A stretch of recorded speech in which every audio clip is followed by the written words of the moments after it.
তাহলে সংবিধানটা আল্লাহর মনোনীত সংবিধান এবং রাসূল সেটার মধ্যে সাক্ষ্য দিচ্ছে, রাসূল এটার মধ্যে রাজি আছে, অনেক সকল নবী রাসূলরা এটার মধ্যে রাজি আছে, সকল মুসলমানরা রাজি আছে। নাসিরউদ্দিন সিপাহীসালাহ নবীদের আইনটা আল্লাহদের আইনটা এটা ভাঙ্গে দেয়, এটা কোন দলিলে পাইছে? তুমি যেহেতু পয়েন্ট বলছো, এখনের পয়েন্টটা তুমি দিও।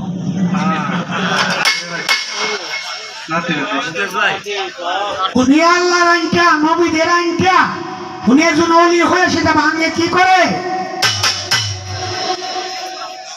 আর মরার আগে তো আমিও এটা ওসিয়ত করে দিতে পারি, আমি মরলে পরে আমার মাজারটা বা আমার কবরটা যেন খুবই হুসনে হয়, এতে কোনো সেরে গুনাহ হইতো না। কেন? কারণটা কি জানো?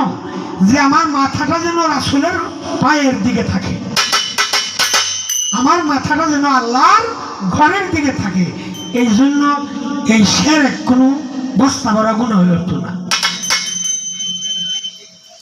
কিন্তু উনি যে আল্লাহর সংবিধানটা ভাঙলেন, রাসূলের সংবিধান ভাঙলেন, এই পয়গম্বর নবীরা সকলদের সংবিধানটা ভাঙলেন, এটা কি দলিল মূলে ভাঙলেন? এই দলিলের নামটা খালি করলেন। আমার একটা পয়েন্ট আমারে করছে, আমিও করি, তাহলে ঠিক আছে ঘন্টা দুই এক তুমি আর আমি খালি করা করিল কারা খেলা কেমন করতে রে, কি করে মেরাজ আসল। এরপর একটা গান গাইছে, আসা যাওয়া বিড়ম্বনা জানলে ভাবে আইলাম না, তুমি ফারতে আইসো, তুমি টেলায় আইসো, টেলায় কি বল? আপনার কি উচ্চ গাইছো? মা বাপের টেলে ফাড়াইছে নাই? সব সব খেলায় না না, এবার কিবা তুমি না করে কোনো লাভ আছে? একদম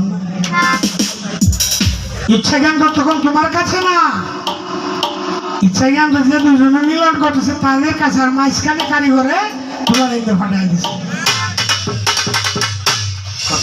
জাল বাইতেছে, অনেকের জালে মাছ উঠে, অনেকের জালে মাছ উঠে না।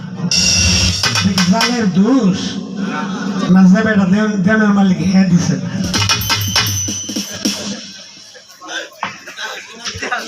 তো তুমি যে তোমার নাতি কয়, হ্যাঁ